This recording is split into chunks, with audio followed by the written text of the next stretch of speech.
Hey, it's Central Valley Business. I'm your host, Steve Wallach. This is going to be a great segment because I've been having a lot of fun talking with Kaden. Got that right? Ferretti? Good Italian name, A yes. good Italian name, okay. But we're going to talk about Kases for Kids. What we were sharing before we came on camera was that we have her family, she grew up in the area where I live.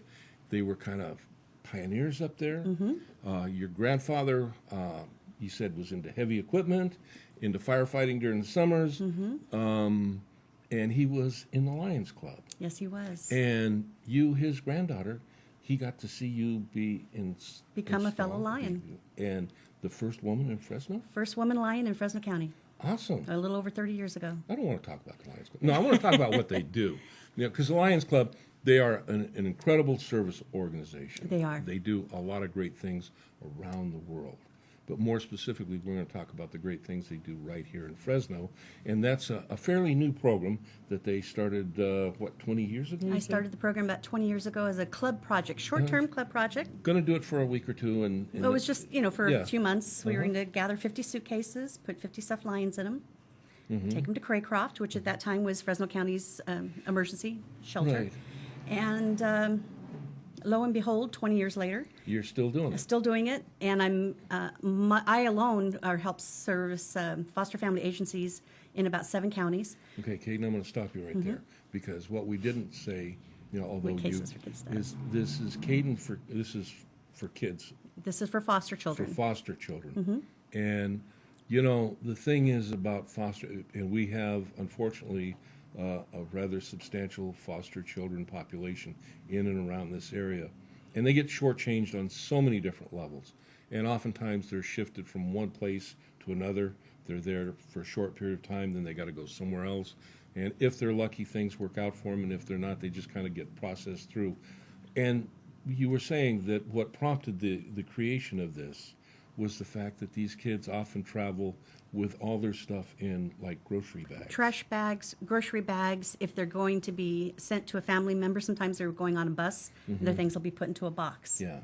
So the kids get to see whatever worldly possessions they may have thrown into trash bags. Yeah. So they get to thinking, does that mean my things are trash? If my things are trash, am I trash? Right.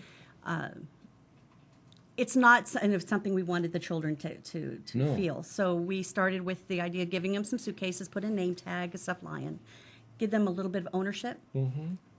Today's generation, they see and they compare themselves with what they see on TV, on videos, on the internet. The poorest of poor kid running away from home, running away from a landlord for unpaid rent, always seems to have a suitcase. Yeah. Oh, that's not reality. No, it's not. And you're right. There's this comparison that goes on with young people, with media being, everywhere present. They're constantly bombarded with these images and stuff. But I want to go back, say, almost 20 years. You've been doing this for a while. I'm sure you've had a lot of success stories. I'd like to say I'm sure everyone was a success story, but I'm sure you've had a lot of success stories. I never meet the children directly. Yeah. I get a text message now because I work with the foster family agencies. Right. They'll text me the child's gender and their age, and I go to. We lost our office space that was donated, so I'm working out of a Darryl storage right now. Okay. I'm really desperately looking for some office space. Pay attention, folks. Warehouse space, Yeah. please, something. And basically, I choose a suitcase that's about the size for the age. Right. Inside, they'll get a bag of toiletries. So when they arrive at a new foster home, they don't have to ask for basic soaps they and got their shampoos. They get a stuff. chance to kind of get comfortable where they're at. We put a blanket in or a stuffed animal, sometimes both when we have them. We also will add a backpack with some basic school supplies. When you're the new kid, you want to blend in, you don't want to stand out. And if you don't have to ask for pencils and papers and a ruler, you can just kind of slide a little bit You under. can kind of stand on your own foundation. Correct. And, if a kid can get that concept that they can be a little bit independent, even as a kid, it goes a long way towards building self-confidence. It's just the ownership, And- the pride that they get in And having their own. self-confidence in a child as they grow up can make the difference between success and struggling in life. Just hopefully also knew that somebody out there cared enough to put this together for them. That's awesome. Thank really you. Great. And I can tell you have no joy in doing this at all. Yeah, it's been wonderful. I've had the opportunity to help start the program. There are versions of this program. I help you start it in your community, then you adapt the program to your needs. There are versions of this program, Hawaii to New York, Canada, Mexico, England, Australia, and India. And all because of you? Well, I would like to think so, but I think it's because people recognize that there's a need. There's over 500,000 children in the foster care program in the United States. Yeah. That's bigger than the population of the city of Fresno, which is what California's fifth largest municipality. Yeah. A lot of these kids are throwaway kids. A lot of these kids are just in a temporary bad position, and it's just giving them something. Okay. So we need a space, someplace where you can... I need at least 1,000 square feet. That's Okay. what I had, and we had it full. Okay. That would be awesome if somebody's Need a got a wheel space? warehouse. All right. Because this came out of the Lions, do you take non-Lion volunteers? Yes, I am.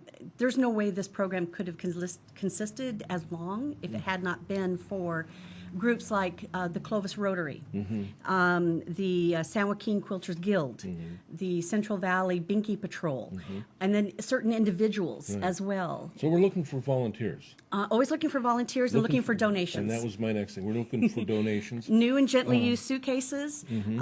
If you have cosmetic bags, if you have toiletry items in your travels, we'll collect all of those and we put them together for the kids. And what about financing?